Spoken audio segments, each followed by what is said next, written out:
Direct material cost, direct material cost.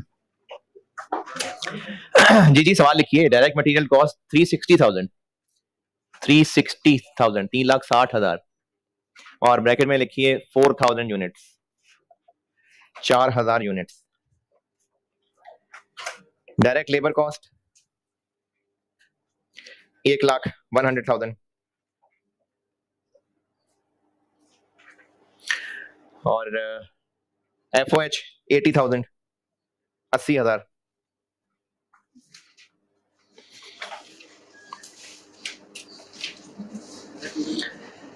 मैंने direct material बताया है 3,60,000 जो कि 4,000 यूनिट्स हैं।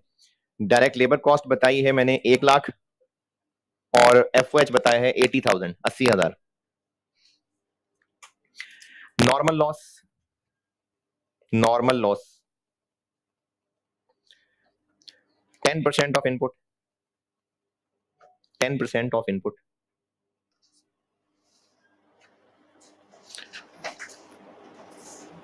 Output 3,750, 3,750 units. स्क्रैप वैल्यू कोई नहीं है। कॉस्ट पर यूनिट निकाल दें, कॉस्ट पर यूनिट निकाल दें आप, और टोटल अमाउंट एबनॉर्मल गेन की जो P&L में जानी है।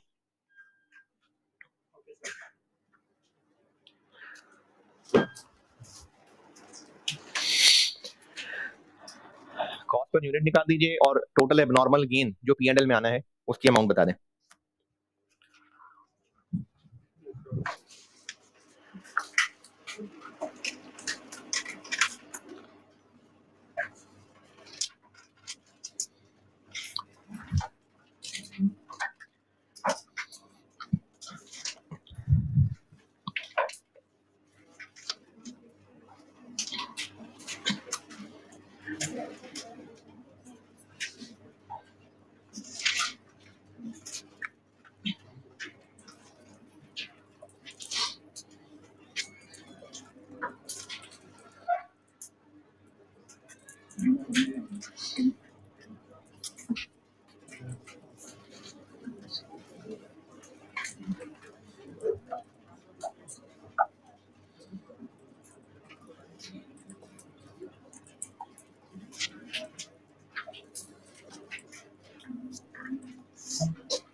हाँ जी 150, 4,000 यूनिट्स इनपुट हैं। नॉर्मल लॉस था कि 400 जाया होने चाहिए थे, लेकिन बन गए 3,750, यानी जितने जाया होने चाहिए थे उससे कम जाया हुए। कितने? 150। ये हो गया एबनॉर्मल गेन। अदर वर्ड ये कह लें कि असल में लॉस कितना हुआ? 250। Cost per unit 360 plus 180 minus divided by 3,750 minus 150 minus 150 और टोटल एबनॉर्मल गेन के लिए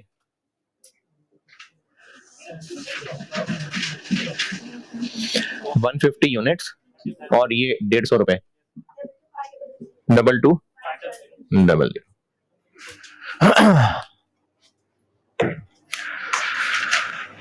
ये है जी, दो चीजें पूछी थी। चले यहां तक का एतराज बताएं पहले। एबनॉर्मल गेन का कोई तो एतराज होगा है? नहीं वो नहीं किया अभी, वो भी नहीं किया, उसके अलावा यहां तक एंड वाला क्या 150 यूनिट्स है नॉर्मल गेन के, और कॉस्ट से मल्टीप्लाई करके ये इनकम बन जाएगी। अभी स्क्रैप नहीं है अभी। हाँ जी, यहां तक एबनॉर्मल गेन से रिलेटेड कोई तो एतराज होगा, पूछना चाह रहे हो, पूछो पूछो।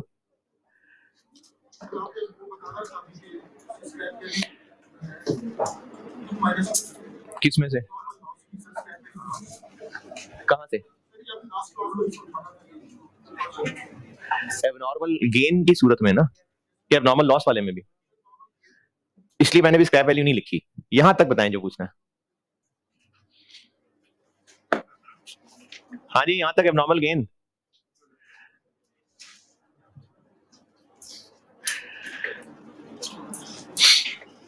यार मुझसे ज्यादा दूर बैठ जाते, पढ़ते पढ़ते नहीं आप, लग नहीं रहा होता मुझे। आपने किया सवाल वो सबसे आखिर में? हाँ है, समझ नहीं आई, कर लिया है आप साथ? नहीं यार, किया है वाकई? अच्छा, और वो एंड पे वाइट शर्ट ग्लासेस कर लिया? नहीं, ठीक। इसको इनकम क्यों बना रहे हैं? गेन है, चलो वो तो ठीक है, वर्ड गेन है तो इनकम बना रहे हैं, ज्यादा बन गए हैं।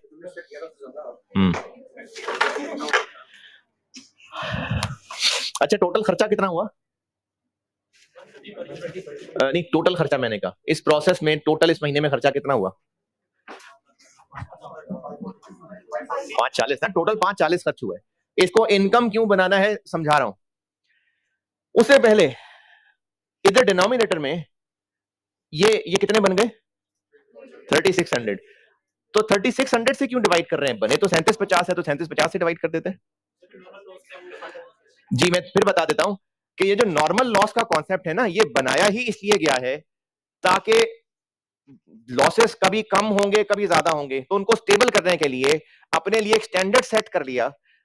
हो सकता है कभी ज्यादा लॉस हो जाते, यानी अभी मैंने इस सवाल में तो यूनिट्स बनाए हैं 3750, हो सकता है 3500 बन जाते, हो सकता है कुछ भी जाया ना होता 4000 बन जाते। तो कभी खर्चे को डिवाइड करेंगे इससे, कभी इससे, कभी इससे, तो पर यूनिट कॉस्ट बहुत फ्लक्चुएट करेगी। और अनरीजनेबल इसलिए होगा कि अगर ज्यादा जाया हो जाएंगे तो उन जाया हुए के ऊपर भी जो कॉस्ट आई है वो भी किन पे बंट जाएगी?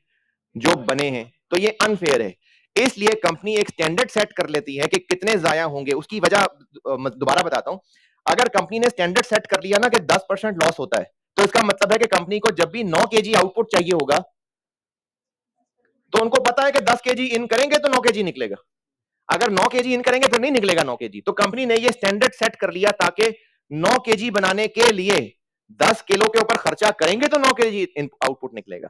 तो कंपनी ने एक स्टैंडर्ड सेट कर लिया और पर यूनिट कॉस्ट इस बेस पे निकाली जा रही है कि जैसे उतने ही जाया हुए जितने सोचे थे, जितने होने चाहिए थे, इसलिए डिवाइडेड बाय 3600। वो तो आपको फार्मूला बना के दे दिया ना कि जितने बने, एबनॉर्मल गेन हो तो उससे माइनस कर लें, एबनॉर्मल लॉस हो तो प्लस कर लें। ऑब्जेक्टिव क्या है कि नीचे 3600 आ जाए। क्या इंटरप्रिटेशन है 3600 की? 3600 के जितने बनने चाहिए थे, तो पर यूनिट कॉस्ट उसी हिसाब से हम कैलकुलेट कर रहे हैं कि जितने बनने चाहिए थे, ताकि हमारी पर यूनिट कॉस्ट स्टेबल रहे हमारे स्टैंडर्ड के मुताबिक। तो इस एबनॉर्मल गेन को इनकम क्यों बना रहे हैं ये समझा रहा हूं, दो तरीकों से समझाता हूं जिससे भी समझ आ जाए। अगले प्रोसेस में कितने यूनिट्स आउट होके जा रहे हैं? अगले प्रोसेस में 37, कितने रुपए का एक? कितना हो गया? 562500। कितना खर्चा हुआ है इस महीने में टोटल? 5,40,000। तो 5,40,000 खर्च करके हमने 5,62,500 के यूनिट कैसे बना लिए? भाई हमने खर्चा ही 5,40 किया है, तो 5,40 खर्च करके इतनी कॉस्ट वाली चीजें बन गई। लेकिन इसकी इंटरप्रिटेशन देखें ना कि खर्च हुआ है 5,40, तो इतनी कैसे बन गई? इसलिए बन गई क्योंकि हमने पर यूनिट कॉस्ट मैनिपुलेट की हुई है। हमने पर यूनिट कॉस्ट इस हिसाब से निकाली हुई है कि बस 36 बनेंगे, उस हिसाब से पर यूनिट कॉस्ट निकाली है, लेकिन ज्यादा बन गए। तो अब ये ऐसे ही है कि असल में तो खर्चा करके इतने ही बनाए थे, 5, ये 540 आ गया, बस 150 यूनिट्स चुंगे में बन गए।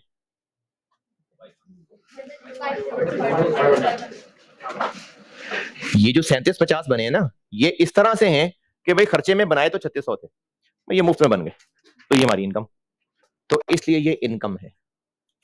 और इसको अगर एक और तरीके से बताऊं तो अगले प्रोसेस में जो आउटपुट अगले प्रोसेस में जा रहा है, तो वर्क इन प्रोसेस 2 डेबिट यहां से अगले प्रोसेस में जा रहा है, कितने से?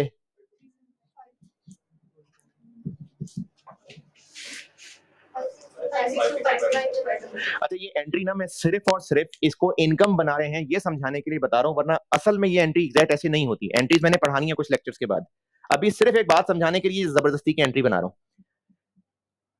कैश कितना क्रेडिट? 540। असल में कैश नहीं होता क्रेडिट, लेकिन बस अभी सिर्फ डेबिट क्रेडिट टैली कराने के लिए मैंने कैश क्रेडिट कर दिया, क्योंकि खर्चा 540 हुआ, तो ये तो एंट्री पूरी नहीं हुई। तो हम यहाँ क्रेडिट करेंगे तो एंट्री पूरी होगी, इसलिए ये एबनॉर्मल गेन हमारी इनकम है। ठीक है जी, एबनॉर्मल गेन इनकम 150 22,500। ओके, यही सवाल दोबारा करें, स्क्रैप वैल्यू 18 रुपए, सेम सवाल दोबारा, स्क्रैप वैल्यू 18 पर यूनिट है।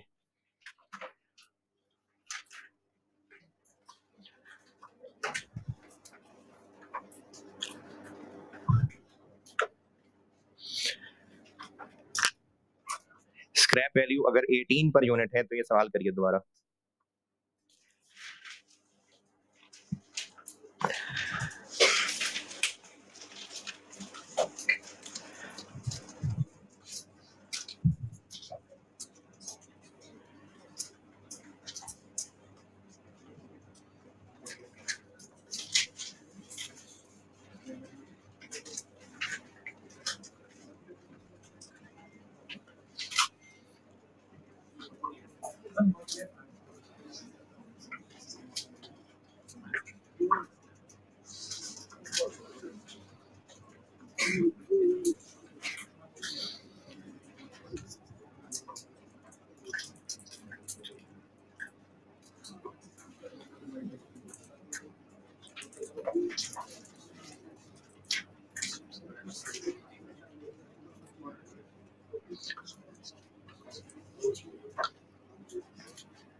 हाँ भाई, डन।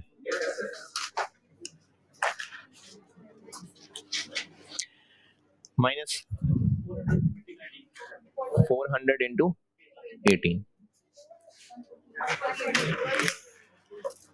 148।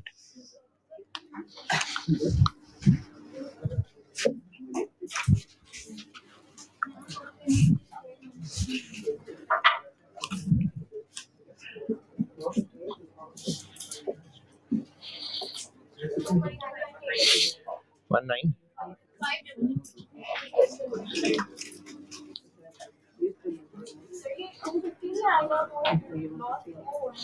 अच्छा, हाँ भाई, इन कैलकुलेशंस तक पहुंचे सारे, फिर बताता हूँ रीजंस।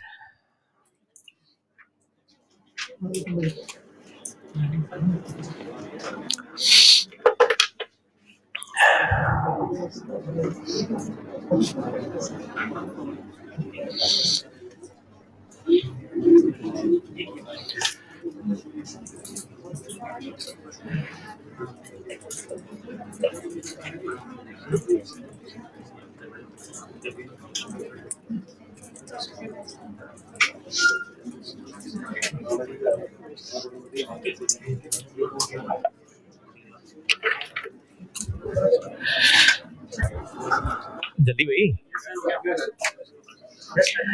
अच्छा जी, इस पे एतराज, ऊपर 400 क्यों आएगा? असल में तो 250 लाए हुए हैं, लेकिन असल में तो हुआ ही 250 लाया। अगर ऊपर 250 आना चाहिए क्योंकि एक्चुअली 250 जाया हुए, तो हम लोग पर यूनिट कॉस्ट ऐसे नहीं निकाल रहे कि एक्चुअली क्या हुआ, हम लोग पर यूनिट कॉस्ट ऐसे निकाल रहे हैं कि उतना ही लॉस हुआ जो नॉर्मल होना चाहिए था। अगर इधर एक्चुअल ही लिखना है तो फिर ये करने की भी क्या जरूरत है, फिर एक्चुअल आउटपुट से डिवाइड कर लें। अगर ऊपर इतना ही लिखना है कि एक्चुअली कितने जाया हुए, तो नीचे फिर एक्चुअल आउटपुट से डिवाइड कर लें। लेकिन हम अपनी कॉस्ट में नॉर्मल लॉस का कॉन्सेप्ट ही इसलिए ला रहे हैं ताकि हमारी per unit cost calculation normal loss की बेस पे कैलकुलेट हो, बस तभी तो नॉर्मल लॉस डिफाइन किया है। ऊपर 400 आएगा। अच्छा, अब इसमें फिर भी बेचैनी है, रूह को इत्मीनान नहीं हो रहा कि जब ये 150 यूनिट्स जाया ही नहीं हुए तो फिर ये इनकी स्क्रैप वैल्यू कहां से आ गई?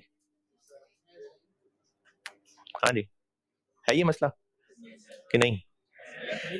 यही मसला था, यानी ऊपर 400 क्यों नहीं आ रहा, क्यों आया 250 क्यों नहीं आना चाहिए, ये मसला नहीं है। ये मसला है कि इधर स्क्रैप क्यों? ठीक है, क्यों है भाई इधर 18? हाँ हाँ हाँ,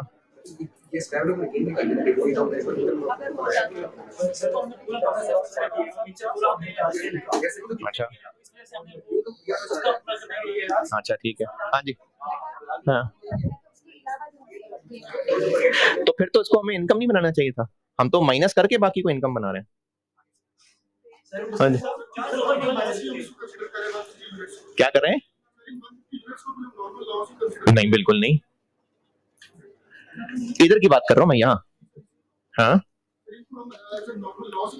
नहीं भैया, नॉर्मल गेन है ये, नॉर्मल लॉस तो नहीं है। हाँ, वो तो कर ली ना, ऊपर हो गया।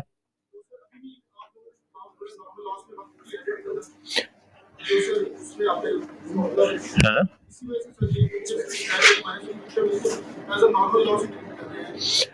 नहीं, बात कुछ कुछ आप पहुंच रहे हैं, लेकिन उस सही नहीं, तरीका नहीं सही हो रहा। हाँ, अगर अगर दोबारा अगर हमें नॉर्मल लॉस होता, हाँ, तो वो 18 मतलब 18 की स्क्रैप मिल जाती ना। हाँ, तो वो नहीं, मतलब स्क्रैप वैल्यू हमें नहीं माइनस की, एक्सपेंस नहीं हुआ। हाँ, इनकम नहीं हुई, इनकम नहीं हुई, तो फिर उसको हम 18 माइनस ही करेंगे ना। इनकम नहीं हुई, ठीक है, शाबाश, मुझे लग रहा है आप सही कह रहे हो जी। और कोई? हाँ जी, हाँ जी,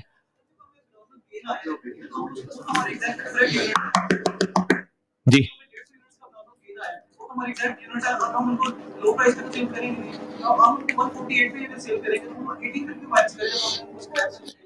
पहली बात ये कि इनको बेचने तो लगे ही नहीं है, ये तो यहां से अगले प्रोसेस में जा रहा है।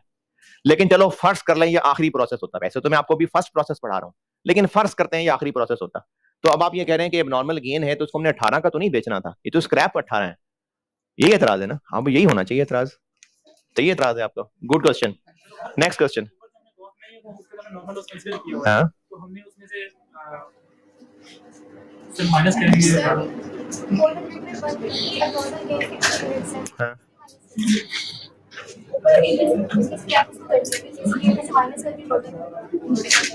सही है, जो लोग कोशिश कर रहे हैं सब सही बता रहे हैं, सही, मैं बस चाह रहा हूं आप लोग सोचें, बिल्कुल सबने सही बताया। आपको ना इसमें दो मसले हैं, एक तो यह कि ऊपर 400 क्यों लिखा, 250 क्यों नहीं लिखा। लेकिन अगर ऊपर 400 लिखना समझ आ गया, क्योंकि हम पर यूनिट कॉस्ट ऐसे कैलकुलेट कर रहे हैं कि बस नॉर्मल लॉस है, इसलिए ये किसी हद तक ये बात हजम हो जाएगी जो भी सोच रहे हैं कि चूंकि ऊपर ज्यादा माइनस कर लिया था इसलिए इधर एडजस्ट कर रहे हैं, ठीक है। फिर भी एक दिल को बात अजीब लगनी चाहिए कि एबनॉर्मल गेन वो हैं जो बन गए हैं, तो जब वो बन ही गए हैं तो उनकी स्क्रैप वैल्यू कैसे हो सकती है? ये उनकी नहीं है, तो ये किनकी है? हाँ हाँ,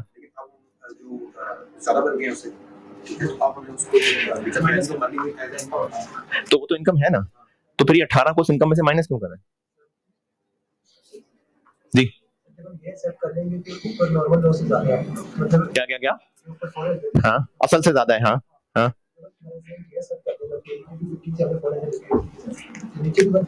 हाँ,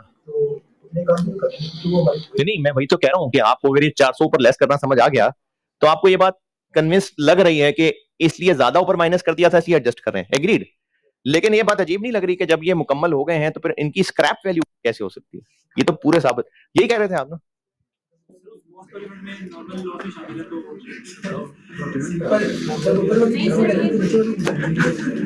है जी, क्या पूछा है? गेन आप कह रहे हैं, गेन से स्क्रैप कैसे हो सकता है? हाँ, यही तो मैं पूछ रहा हूँ। सर देखिए हमने एक्सपेक्ट किया है ना हमारे पास नॉर्मल लॉस यूनिट्स 400 होंगे, आपकी बात ठीक थी, बिल्कुल ठीक थी। तो उसमें से इतने जो है वो अगर लॉस नहीं होंगे, जो आपने बताया था बिल्कुल ठीक है, मैं कह रहा हूँ सही बताया, बिल्कुल ठीक है, शाबाश। अच्छा चले बताता हूँ।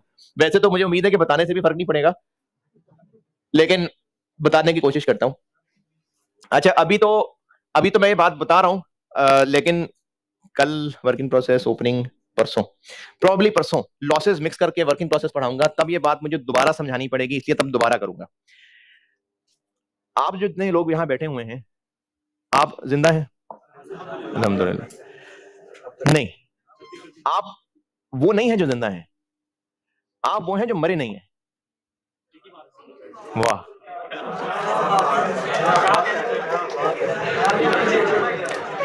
अच्छा अगर ये कहें कि आप जिंदा हैं, नहीं आप मरे नहीं हैं, हैं? एंड रिजल्ट तो एक ही है, लेकिन जब मैं ये कह रहा हूं कि आप मरे नहीं हैं, अरे आप मरे नहीं, तो ये किस सेंस में बात हो रही है? हैं? कि सोचा था मर जाएंगे लेकिन नहीं मरे, तो एबनॉर्मल गेन यूनिट्स वो नहीं है जो बन गए हैं, एबनॉर्मल गेन वो यूनिट्स हैं जो जाया नहीं हुए हैं। ऐसे सोचेंगे तो फिर हजम रहेगी बात। अगर आप ऐसे सोचेंगे ना वो है जो बन गए हैं, तो फिर आपको लगेगा जब ये बन ही गए हैं तो इनकी स्क्रैप वैल्यू किस बात की। तो ये वो नहीं है जो बन गए हैं, ये वो हैं जो जाया नहीं हुए हैं। तो एबनॉर्मल गेन जस्ट एक कैलकुलेशन की एडजस्टमेंट है, वरना जो बन गए ज्यादा वो है 3750 के अंदर, जो बन गए ना वो 3750 में हैं। एबनॉर्मल गेन की सोच सिर्फ इतनी है कि ये एक कैलकुलेशन की एडजस्टमेंट है, ये वो यूनिट्स नहीं है जो बन गए हैं, ये वो हैं जो मरे नहीं हैं, ये जस्ट एक कैलकुलेशन की एडजस्टमेंट है। तो जब ये सिर्फ एक कैलकुलेशन की एडजस्टमेंट है, तो उस एडजस्टमेंट में हो ये रहा है कि अगर ये मर जाते तो स्क्रैप के बेच देते, तो अब हम इनको इनकम बनाने जा रहे हैं, लेकिन अगर ये मर जाते तो हम स्क्रैप के बेचते, चूंकि नहीं जाया हुए तो वो जो 18 आना था वो नहीं आया, तो ये यहां से माइनस कर दिया, बाकी को इनकम बना दिया, वो लगा जाके। एक और चलें ठीक है, आगे तो एक और तरीका बताता हूं। हमने ऊपर 400 इंटू 18 कर लिया, असल में तो 250 जाया हुए हैं, लेकिन हमने इन 150 को ऊपर इंटू 18 करके कॉस्ट में से माइनस कर लिया। तो कॉस्ट में से माइनस कर देना is a sort of income ना, एक चीज जो कॉस्ट में से माइनस हो रही है तो वो इनकम की तरह की चीज है। तो हमने ऊपर 150 इंटू 18 ऑलरेडी माइनस कर लिया, जबकि असल में तो उनका 18 है ही नहीं, तो वो जो ऊपर ज्यादा माइनस कर लिया कॉस्ट में से, तो इसको इनकम बनाते हुए वो रिवर्स कर देते हैं। वो जो ऊपर ज्यादा माइनस कर दिया कॉस्ट में से ज्यादा माइनस हो गया, तो अब जब हम इनकम बनाने लगे और पूरी की पूरी इनकम बना लेंगे तो डुप्लीकेशन हो जाएगी, इसलिए इसमें से 18 निकाल के बाकी को इनकम बनाया। और अभी भी नहीं तो एक और चीज देख लें, 148 करें मल्टीप्लाई, 555 कैश कितना गया जेब से? 540 गया तो है, लेकिन इतना जेब में आया भी है। ये कौन सा जो जेब में आया? स्क्रैप इतने का बेचेंगे ना, तो इतना आया भी है। 5355 डेबिट क्रेडिट का फर्क देखें, वो यही वाला है। तो एबनॉर्मल गेन को हम 18 नेट करेंगे, इनकम बनाएंगे तो ये टैली करेंगे एंट्री, इससे ज्यादा सौदा नहीं मेरे पास बेचने को। एबनॉर्मल गेन इतना ही है, इतना ही। नहीं समझ आया तो करना तो ऐसे ही होता है, करना ऐसे ही होता है। एबनॉर्मल गेन डिनोमिनेटर में से यूनिट्स लेस, ऊपर न्यूमिनेटर में पूरे नॉर्मल लॉस की स्क्रैप माइनस, और ये जो एबनॉर्मल गेन है ये cost net of scrap value, यही अदर इनकम बननी है। ये हो गए लॉसेस। अब आते हैं लेवल 3।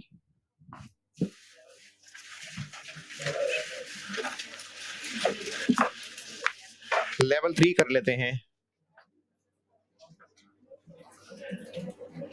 इनपुट तो है ही है, आउटपुट भी है, वरना तो प्रोसेस का सवाल ही नहीं है। लॉसेस को मैं फिलहाल अब रोक देता हूं, लॉसेस को फिलहाल इग्नोर कर लेते हैं अब।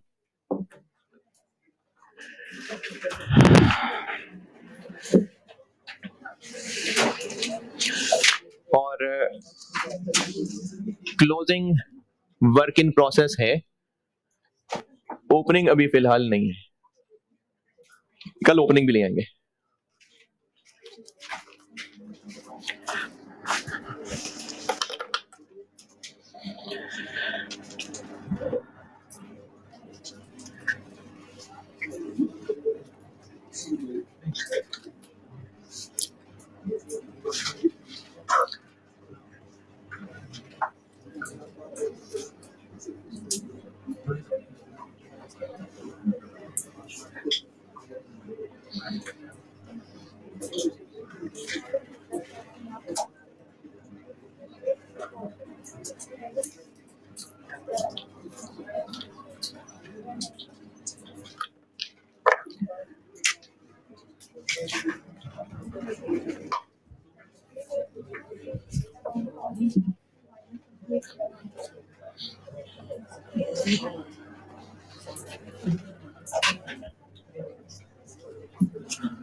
अच्छा, ये जो मैं आपको सारे लेक्चर नोट्स बनवा रहा होता हूँ वो मैं आपको यहाँ पर लिख के दूंगा चीज।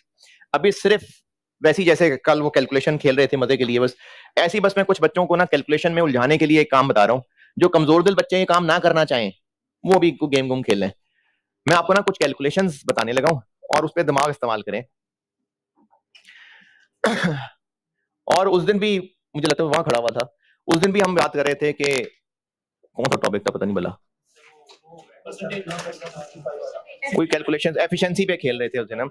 तो देखें, मैं बेटा फिर कहूंगा कि मैंने ना सब बच्चों को पढ़ाना है, मैंने position holder certificate of merit लेने वाले को भी पढ़ाना है, और जो गिरते गिरते कहीं लेट के बिल्कुल हाथ आगे बढ़ा के 50 तक पहुंचना चाह रहा है उसको भी, वो भी मेरा ही बच्चा है, मैंने उसको पढ़ाना है, मैंने सबको पढ़ाना है। इसलिए कमजोर दिल बच्चों के लिए मैं आखिरी लेवल ये बता देता हूँ कि बस ये फॉर्मेट है, इसको याद कर लें। लेकिन उसके अलावा जितने लोग भी करना चाहें, सोचना चाहें, दिमाग इस्तेमाल करना चाहें, तो मुझे चाहिए वो डिस्कशन, इसलिए मैं इस तरह की कैलकुलेशन फेंकता हूं आपके अंदर। तो अभी मैं कैलकुलेशन छोड़ रहा हूं आपके लिए, उस पर अभी कैलकुलेशन करके बहस करते हैं, फिर मैं फॉर्मली बता दूंगा करना क्या। अप्रैल के महीने में प्रोसेस 1 के अंदर, ये अभी सिर्फ लॉजिकल कैलकुलेशन पे बात करूंगा मैं बस। प्रोसेस 1 में इनपुट हुए 10,000 यूनिट्स और मंथ एंड पे क्लोजिंग वर्क इन प्रोसेस रह गया 1500 यूनिट्स। ये जो इनपुट हुए यानी मटेरियल कॉस्ट, इन पे खर्चा आया, यानी जो 10,000 यूनिट्स इन हुए ये 2 लाख रुपए के हैं, और कन्वर्जन कॉस्ट हुई है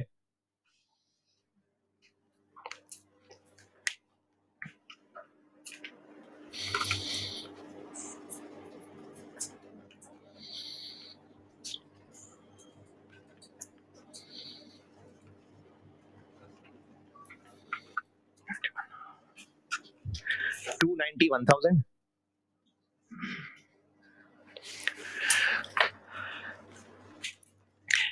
ये 1500 यूनिट्स जो वर्क इन प्रोसेस है, आउट हो गए कितने, 85।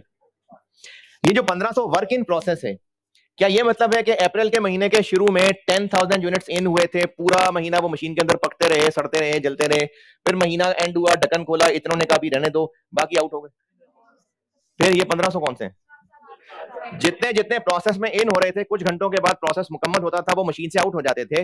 ये वो हैं जो अभी 30 अप्रैल की रात शाम में अभी मशीन में डाले थे, अभी इन पे 2-4 घंटे का काम और बाकी था, तो अभी उस पॉइंट ऑफ टाइम की वजह से ये क्लोजिंग वर्क इन प्रोसेस कहलाए, और अगले ही लम्हे क्या बन जाएंगे, मई के महीने का ओपनिंग वर्क इन प्रोसेस। तो ये क्लोजिंग वर्क इन प्रोसेस इसलिए कहला रहे हैं क्योंकि अभी इस प्रोसेस वाला काम इन पे मुकम्मल नहीं हुआ है, अभी पूरा होने से रहता है थोड़ा। कितना रहता है, कितना हो गया, मैनेजमेंट को कोई ना कोई अंदाजा लगाना पड़ेगा।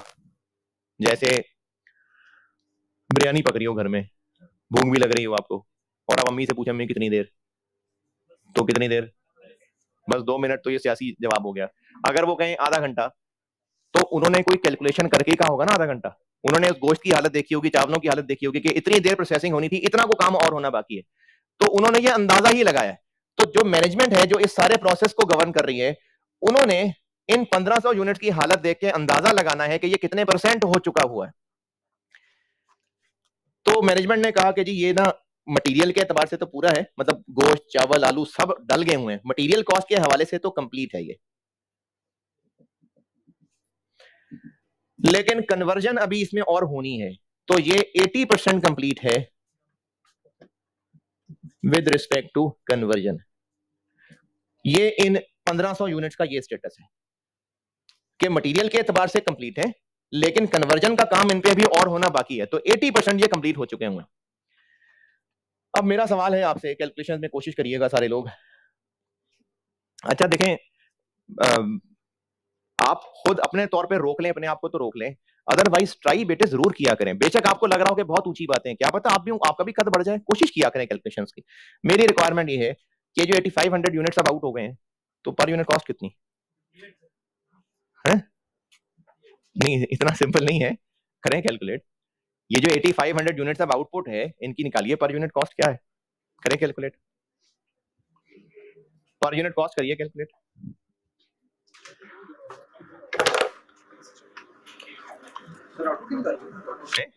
हाँ, अब हम जो पर यूनिट कॉस्ट निकाल रहे हैं, अब तक वो किसकी पर यूनिट कॉस्ट निकालते हैं? आउटपुट की ना। यही देखना चाह रहे होते हैं कि जो यूनिट्स बन के इससे आउट हुए हैं, उनकी अब क्या है पर यूनिट कॉस्ट। तो हाँ, इसी की।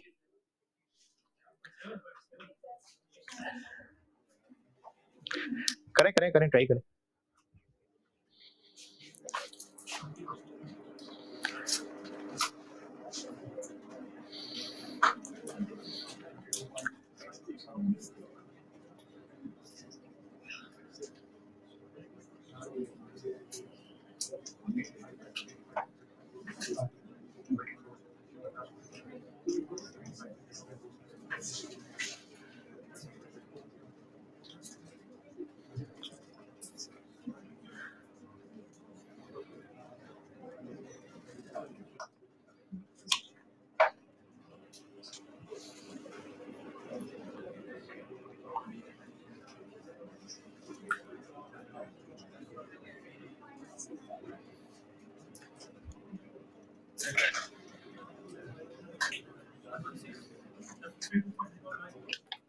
हाँ जी,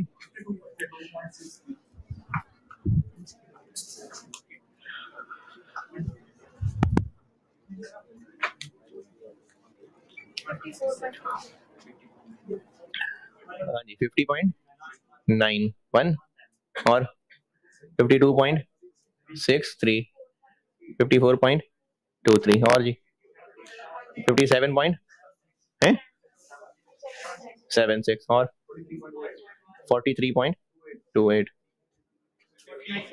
कितनी 49.1 और 53, 50 और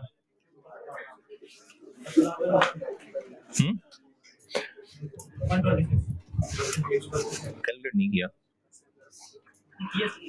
126 आ रहा है, कैलकुलेट करेंगे। हाँ जी, 47.39 और जी 50.62 जी।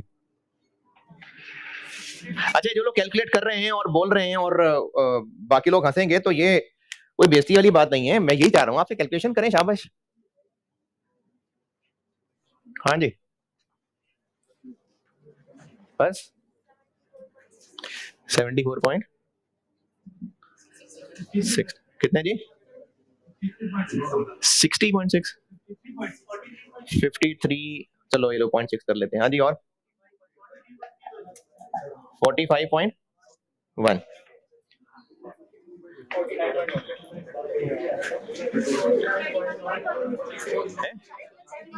31.1 है, 51 जी, 72.38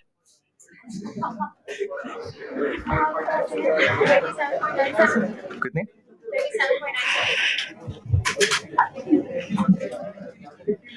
चले बहुत जगह मर गई। चले बताता हूं, 2 लाख प्लस 291,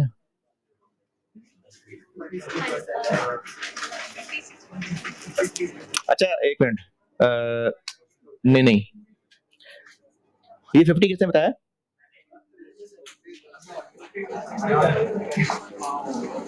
फिफ्टी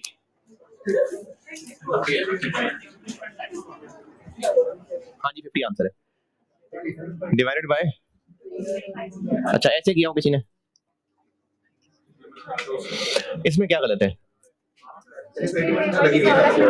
देखिए इससे क्या हुआ कि ये जो 1500 यूनिट्स है ना, इनके ऊपर भी खर्चा तो आया हुआ है, मटेरियल कॉस्ट भी इनके ऊपर तो इनका है, ये भी गोश्त चावल आलू तो ये सब हैं, बस इन पे बाकी गैस लेबर लगती है, और तो ये जितना खर्चा इधर ऊपर लिखा है ये उन 1500 पे भी तो आया हुआ है, तो इस सारे को 85 से तो नहीं कर सकते डिवाइड।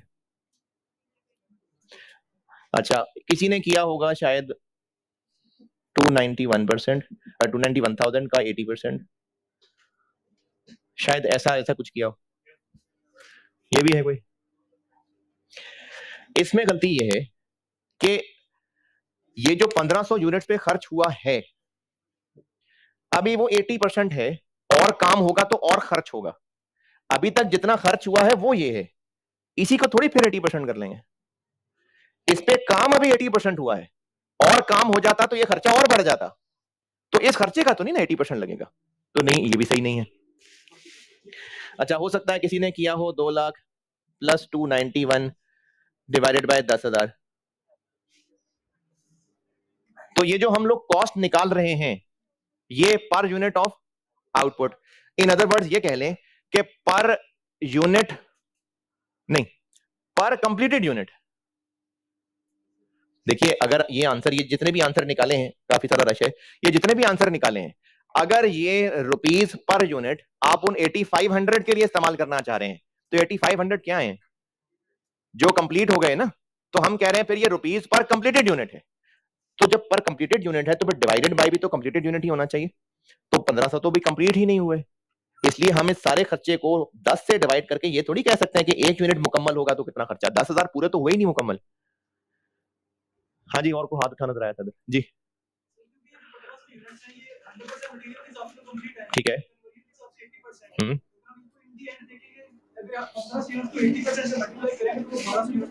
ठीक है, यानी मैं ऐसा करूं कि 2 lakh plus 291 divided by 8500 plus 1500 का 80%, ये कह रहे हैं आप, ये किया था, चलो किसी हद तक ठीक पहुंचे, लेकिन इसमें क्या गलती है? मटेरियल के लिहाज से थोड़ी 80% है, मटेरियल के लिहाज से तो नहीं 80%। जो है उसके ऊपर 80% पड़ा हुआ है, मतलब वो कंप्लीट है 80% या क्योंकि देखो। अच्छा इसमें मैं एक बात बता दूं क्योंकि अक्सर बच्चों को कंफ्यूजन हो जाती होती है, मैंने कहा 1500 यूनिट्स 80% कंप्लीट है कन्वर्जन के एतबार से, इसका मतलब ये नहीं है कि 1500 यूनिट्स में से 80% यानी 1200 वो मुकम्मल हो गए हुए हैं और बाकी 300 बिल्कुल कच्चे पड़े हुए हैं, यानी अगर अभी हांडी अम्मी कहती है आधी पकी है, तो इसका मतलब तो देखने में जो आधा है वो पूरा पक गया हुआ है और जो बाकी आधा है वो भी कच्चा है बिल्कुल, तो ये जितने 1500 मशीन के अंदर है, ये 1500 की हालत बताई जा रही है कि 80% पके हुए, अभी और पकना बाकी है सबको। अच्छा अब बोलो क्या कह रहा था इधर, कोई कौन बोल रहा था पता नहीं जी, ये बात आपकी ठीक है, लेकिन ऐसा करने से 2 लाख भी इसी से डिवाइड हो गया, ये ऐसा थोड़ी है कि ये उसके नीचे है तो सिर्फ ये उससे डिवाइड हो रहा होगा, उसके नीचे वो नहीं है तो उसको नजर नहीं आ रहा होगा, ये पूरा का पूरा इससे डिवाइड हो रहा है, ये 2 लाख भी इसी से ही डिवाइड हो रहा है, तो 2 लाख के लिए तो ये 80% नहीं, बल्कि आप कह रहे थे कुछ, चले मैं बताता हूं जी, बताएं पहले कॉस्ट पड़ी हुई, मैंने भी यही किया था, इधर कौन सा 50 पहले कॉस्ट पड़ी हुई है? हाँ जी आपने क्या किया था? मैंने 300,000 है ना, इसको पहले 85 के लिए निकाली, 200,000 divided by multiply by 8500 divided by 10,000, अच्छा चलो 10,000 हो गया, ठीक है, अगली बात कन्वर्जन की बात करो, 91,000 मल्टीप्लाई बाय 8500 हो गया, नहीं, जब आप इसको 10,000 से डिवाइड कर रहे हैं तो आप कह रहे हैं कि इन 10,000 यूनिट में से हर एक पे इतना खर्चा आया, जबकि बात सही नहीं है। 8500 पे पूरा खर्चा आ चुका है, 1500 पे भी पूरा खर्चा नहीं आया हुआ है। यानी अगर ऐसा होता कि एक यूनिट जब मुकम्मल हो जाया करता है तो उस पे 10 रुपए खर्च हुए होते हैं। जब एक यूनिट मुकम्मल होकर प्रोसेस 1 से आउट हो जाता है तो उस पे 10 रुपए खर्च हुए होते हैं। तो इसका मतलब होता कि इनके ऊपर तो 10-10 रुपए खर्च हो गए हुए हैं, इनके ऊपर अभी 8 रुपया खर्च हुआ हुआ। अगर ऐसा होता ना कि जब एक यूनिट मुकम्मल हो जाएगा, प्रोसेस 1 पार कर जाएगा, तो उस पर 10 रुपए खर्च हुए होंगे। यानी उसके पूरे हो, जैसे आप सीए पूरा कर लेने पे, नहीं कैफ पूरा कर लेने पे अगर टोटल खर्चा आप बाजी कैलकुलेट कर रहे हैं कि कैफ पूरा कर लेगा तो 3 लाख रुपए का खर्चा है, तो अब अगर 4 पेपर पास हुए हैं तो भी वो 3 लाख तक नहीं पहुंचा है। अभी बस 4 पेपर की फीस उसकी हुई है, बाकी 5 और करेगा, 4 और करेगा तो फिर टोटल 3 लाख तक पहुंचेगा। तो जो यूनिट पार करके आगे निकल गए, 10 रुपए में ऐसी खुद ही अज्यूम कर रहा हूं, 10 रुपए नहीं है इस सवाल में कहीं, वैसे कह रहा हूं कि अगर एक यूनिट पूरा पार कर जाता हो और उसके पूरा होने पे 10 रुपए कन्वर्जन कॉस्ट आनी बनती हो, तो इन 1500 रुपए पे भी 8 रुपए खर्च हुए हैं, 10 नहीं खर्च हुए। 8 कैसे, 10 का 80, ये इंटरप्रिटेशन है 80% कंप्लीशन की। तो अगर मैंने 291 को 10,000 से डिवाइड कर दिया तो इसका मतलब है कि हर एक पे इतना खर्च हुआ है। ये सही नहीं है, हर एक पे नहीं हुआ इतना खर्च, 8500 पे और हुआ है, 1500 पे और हुआ है। चलिए मैं बताता हूं। अच्छा, जो मैं बताने लगा हूं वो मैं सिर्फ ये जितने लोग इन कैलकुलेशन की कोशिश कर रहे थे, सिर्फ उस कैलकुलेशन, उस लॉजिकल डिस्कशन ही का हल बता रहा हूं। पेपर में ऐसे नहीं करना, पेपर में एक फॉर्मेट बताऊंगा वो करना। और अगर कोई जिद्दी इंसान हो, नहीं मैं तो इक्वेशन से करूंगा, तो अगली टाइम में फिर फॉर्मेट पे आ जाएगा वो। तो इसलिए ये इक्वेशन में सिर्फ एक डिस्कशन का हिस्सा बता रहा हूं, अदरवाइज एक फॉर्मेट बताऊंगा, आप उस फॉर्मेट को फॉलो किया कीजिएगा। क्योंकि अभी मैंने सिर्फ क्लोजिंग वर्क इन प्रोसेस बताया है, अभी इसमें लॉसेस भी मिक्स करने हैं, ओपनिंग वर्क इन प्रोसेस भी आना है, नया मटेरियल भी डालना है मैंने, तो फिर वो फॉर्मेट फॉलो करेंगे तो इतनी सारी चीजें संभाल पाएंगे, इक्वेशन से नहीं समझेंगे इतनी सारी चीजें। इसलिए मैं सिर्फ इस डिस्कशन को कंक्लूड इक्वेशन बता के कर रहा हूं, अदरवाइज एक फॉर्मेट बताऊंगा, वो फॉर्मेट फॉलो किया करना। अच्छा, ये जो जिन 2 बच्चों ने बता दिया था वो ठीक है, शाबाश, लेकिन मैं असल में रॉ माइंड देखना चाह रहा था, आपने क्योंकि पढ़ा हुआ है इसलिए आपको ये चीज का आइडिया होगा। तो मैं बस ये जानना चाह रहा था कि रॉ दिमाग कैसे सोचता है इसको। ठीक है, आपने 50 कर दिया, ठीक है, शाबाश। अगर एक यूनिट मुकम्मल हो जाता, बल्कि नहीं, 2 लाख रुपए मटेरियल कॉस्ट है, इन पे जितना मटेरियल लगना था लग गया, इन पे जितना मटेरियल लगना था लग गया। अच्छा, मटेरियल लगने से क्या मुराद है, क्या मतलब मटेरियल कॉस्ट लग गई, मतलब प्रोसेस में इन हो गए, प्रोसेस के अंदर गोश्त, आलू, चावल इन हो गया। बल्कि नहीं, ये मिसाल ठीक नहीं थी, इसमें तो 3 तरह के मटेरियल आ गए, नहीं एक ही मटेरियल। प्रोसेस में मटेरियल इन हो गया मतलब मटेरियल कॉस्ट इनकर्ड। अब मजीद कॉस्ट कौन सी रह गई इनकर होने वाली, कन्वर्जन। तो ये जो प्रोसेस में इन हो गए थे मटेरियल कॉस्ट इनकर्ड, इन पे मटेरियल कॉस्ट फुली इनकर्ड या और होनी है अभी इन 1500 पे। तो फिर मटेरियल के एतबार से इनमें फर्क करने की जरूरत ही नहीं है, और मटेरियल के एतबार से 2 लाख डिवाइडेड बाय 10,000, कोई फर्क ही नहीं करने की जरूरत, क्योंकि इनके ऊपर भी जितना मटेरियल लगना था, इन पे भी जितना लगना था वो लग चुका है। इन अदर वर्ड 10,000 यूनिट्स के ऊपर 2 लाख रुपए की मटेरियल कॉस्ट है।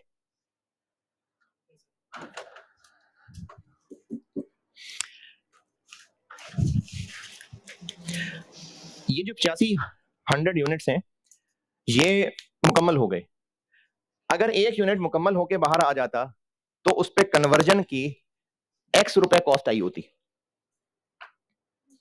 तो ये क्या बनी चीज, अभी फिलहाल ये क्या चीज बनी, इन 8500 पे कितना टोटल कन्वर्जन का खर्चा हुआ है, प्लस 1500 पूरे नहीं बने, इनके ऊपर X लग चुका है, इन पे X पूरा लग चुका है। ये है इस महीने में आया टोटल खर्चा, विच इज इक्वल टू 291,000। इस महीने में टोटल कन्वर्जन कॉस्ट इतनी है, ये ऐसे बनी हुई है, इनके पर पूरा खर्चा आ चुका X, इन पे X पूरा नहीं आया है, 0.8 है, इसका टोटल इतना बना हुआ है। तो यहां से X फाइंड करिए, यहां से आप X फाइंड करेंगे तो वो 30 आ जाएगा। इसका मतलब है जो यूनिट मुकम्मल होके बाहर जा रहे हैं ना, उन पे इतना मटेरियल और इतनी कन्वर्जन, तो 50 रुपए उनकी पर यूनिट कॉस्ट है। अच्छा, अब ये सिर्फ और सिर्फ चीजों को कॉन्सेप्चुअली समझाते हुए मैंने ये डिस्कस किया है, अदरवाइज सवाल करते हुए आपको सब याद रहेगा नहीं, अभी क्लास से बाहर निकलते ही भूल जाना है। तो उसके लिए आपको मैं वर्किंग्स के ना पूरी कॉस्ट में कोशिश पूरी करूंगा कि जितना ज्यादा स्ट्रक्चर्ड वर्किंग सिखा सकूं। तो इसके लिए एक वर्किंग बताऊंगा, वो वर्किंग फॉलो किया करिएगा आप। 20-30 जी, कौन सी वाली? ये ऊपर, आप बताओ।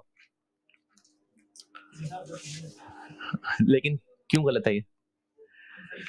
क्योंकि 2 लाख के लिए भी आपने यही कर दिया। ये जो अभी ऊपर हुआ है ना, ये हुआ है असल में ऐसे, बचपन में एलसीएम सीखा हो शायद आपने।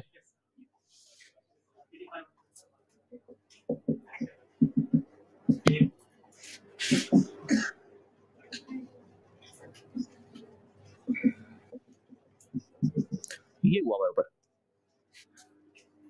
ये सही है या प्लस को तोड़ के उसको उधर ले जाए, उसको उधर ले जाए? नहीं, ये नहीं सही, ये सही है। ये तरीका होता है ये इनको अलग अलग करने का, ये तरीका है कि उसको उधर करते हैं, उसको उधर करते हैं और बीच में प्लस।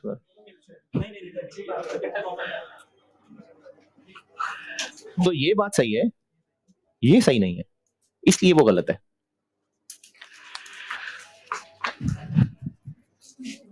अच्छा, इसका फॉर्मेट जो वर्किंग का है,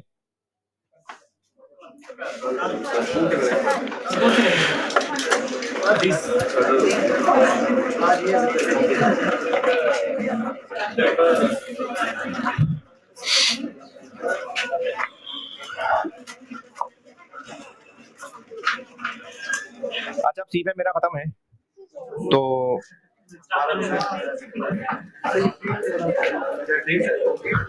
जब सीफे में आएंगे ना फिर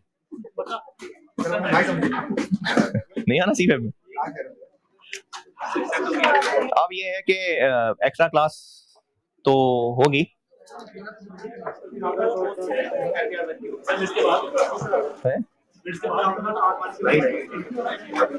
देखते हैं इसी वीक में बताऊंगा। चला, जिसे जाना, जिसकी क्लास है जाना है चला जाए। कल क्या बात की थी मैंने? जिसकी क्लास है बेटे जिसे जाना चला जाए, कोई मसला नहीं। सिला रहमी की क्या बात हो रही थी भला?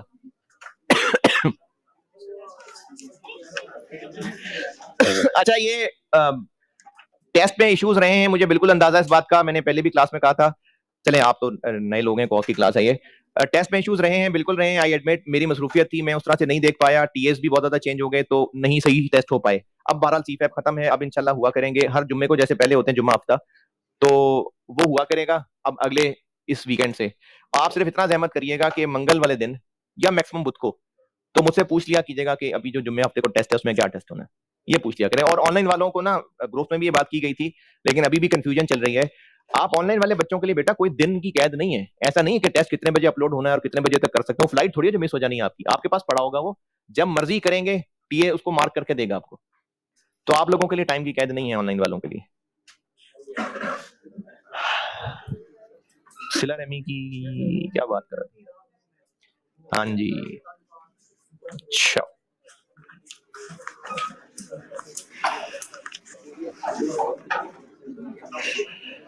हुए ये तो मेरा फेवरेट टॉपिक आ गया। नहीं नहीं, ये तो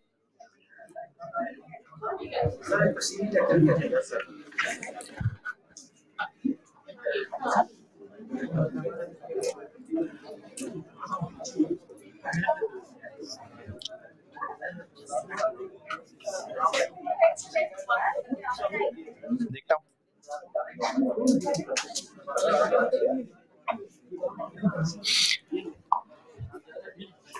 अच्छा, ये तो खैर अब जो चैप्टर खुल गया मेरे सामने, ये बड़ी जज्बाती किस्म की बात कर देता हूं मैं, लेकिन अभी टाइम नहीं है। नहीं नहीं, एक कम से कम जो उसमें से मैं ले सकता हूँ वो बता देता हूँ, बाकी कल कोशिश करते हैं कि कुछ बात करूं उस पर। अच्छा, इसमें जो लोग कंबाइंड फैमिली में रहते हैं और उनके बड़े बहन भाई मैरिड हैं या अम्मी अब्बू का रिलेशन देखते हैं और आप किसी हद तक कोई बात करने के काबिल हैं, तो उसके लिए भी ये याद रखिए। और कल को आप भी शादीशुदा हो ही जाएंगे कभी ना कभी।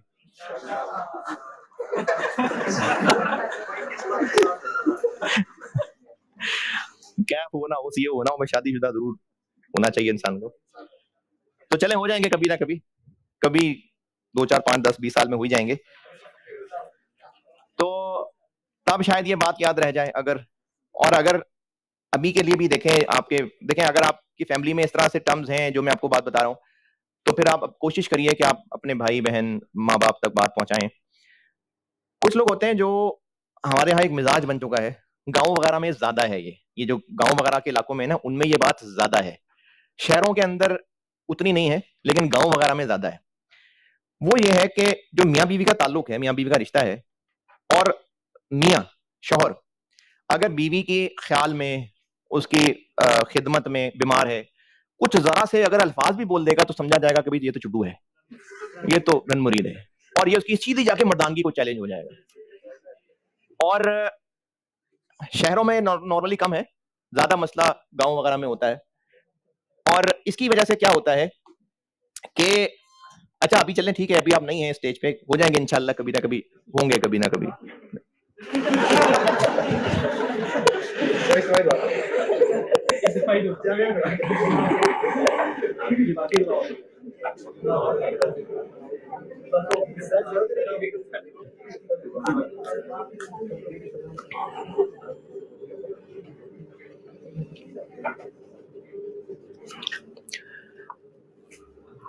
क्या बता रहा था?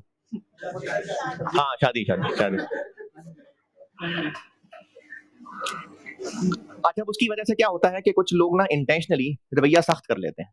यानी कुछ मर्द हजरात होंगे जो इस वजह से कि इंटेंशनली, कि मेरे घर वालों को ये ना लगे कि मैं रन मुरीद हूं, तो वो इंटेंशनली अपना रवैया सख्त करते हैं। और उसमें क्या क्या शामिल है, उसमें अगर बीवी बीमार है, कोई मुश्किल परेशानी है, तो इस चीज का मार्जिन ही नहीं रखते कि बीवी भी इंसान है, उसकी भी परेशानियां तकलीफें हो सकती हैं, उनकी भी परेशानियां तकलीफें शेयर होकर, मशवरा होकर काउंसलिंग की जा सकती है, बीमारी हो सकती है, कोई जिंदगी का फैसला लेना है तो बीवी से भी मशवरा करना पड़ सकता है। नहीं। तो ये चीजें डायरेक्टली इमोशनली हिट करती हैं हमारे मुआशरे के अंदर, जबकि दीन इसके बरक्स है। इब्ने माजा 1978, सैयदना अब्दुल्लाह बिन उमर रज़ियल्लाहु तआला से रिवायत है कि रसूलुल्लाह सल्लल्लाहु अलैहि वसल्लम ने फरमाया, तुम में से बेहतर वो हैं जो अपनी औरतों के लिए बेहतर है। हमने ना अपना मयार इखलाक का, हाजी साहब दुकान पे कस्टमर्स के साथ बहुत अच्छी डील करते हैं, लेकिन जब वो घर दाखिल होते हैं, उनके बच्चे डर के छुप जाते हैं, उनकी बीवियां कांपने लगती हैं, तो फिर वो हाजी साहब अच्छे अखलाक के बंदे नहीं है, वो ड्रामेबाज है।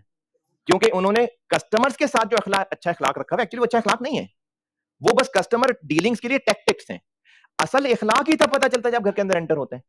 आप देखिए, क्लास के अंदर अपने दोस्तों के साथ बैठे हुए हैं, वो एक डिफरेंट रोल है। आप क्लास में बैठे हुए हैं, टीचर की मौजूदगी है, या कहीं पर किसी रेस्टोरेंट में बैठे हुए हैं, या किसी ऑफिस में जाएंगे कल को आप, तो वहां किसी बैंक में जाते हैं आप किसी काम से, तो वो आप एक डिफरेंट रोल में होते हैं जिसमें आपकी पर्सनैलिटी मैनिपुलेटेड होती है, आपकी पर्सनैलिटी फैब्रिकेटेड होती है, आप प्रिटेंड कर रहे होते हैं। असल तो तब पता चलेगा जब शलवार बनियान में घर में बैठे होंगे आराम से टांगे लंबी करके, जब आप घर में बहन भाई अब्बू अम्मी से जब बात कर रहे होंगे, वो होगा आपका असल इखलाक। तो ये जो घर में इंसान का इखलाक अच्छा नहीं होता ना, ये होता है उसका असल इखलाक। तो अल्लाह के नबी फरमा रहे हैं कि तुम में से बेहतर वो हैं जो अपनी औरतों के लिए बेहतर है। तो एक तो आप लोग अपनी फ्यूचर के लिए जब भी 5 10 15 20 25 साल 30 साल 35 साल जब भी आप लोग इस रिश्ते में बंधने जा रहे हैं, तो इस चीज को याद रखिए कि हमारे दीन का जो मैसेज है ना, जो असल मिजाज है, वो ये हरगिज नहीं है कि अगर बीवी के ख्याल में, मोहब्बत में, मशवरे में, क्योंकि दुनिया के बेहतरीन ताल्लुक में से नंबर 1 मियां बीवी का ताल्लुक है। नंबर 1, जिम्मेदारी से कह रहा हूं, नंबर 1 ताल्लुक मियां बीवी का ताल्लुक है। ये तो एक अलग बात है कि हक सबसे ज्यादा माँ का है, फिर माँ फिर बाप, ये एक अलग कॉन्टेक्स्ट है। दुनिया का सबसे स्ट्रॉन्ग ताल्लुक, सबसे ज्यादा मोहब्बत वाला ताल्लुक, जिसके लिए ये सारे अहकाम बनाए गए हैं, वो मियां बीवी का ताल्लुक है। तो हम लोगों ने ना असल में फिल्में देख देख के या ड्रामे देख देख के इसको बहुत मिसअंडरस्टैंड कर लिया है। तो आपकी आइंदा जिंदगी के लिए मशवरा, अगर ये बात आपको याद रह जाए कि मियां बीवी की मोहब्बत, मियां बीवी का ख्याल एक दूसरे के लिए, ये है असल इखलाक। तुम में से बेहतर वो है जो अपनी औरतों के लिए बेहतर है। कल मुलाकात होगी इंशाल्लाह।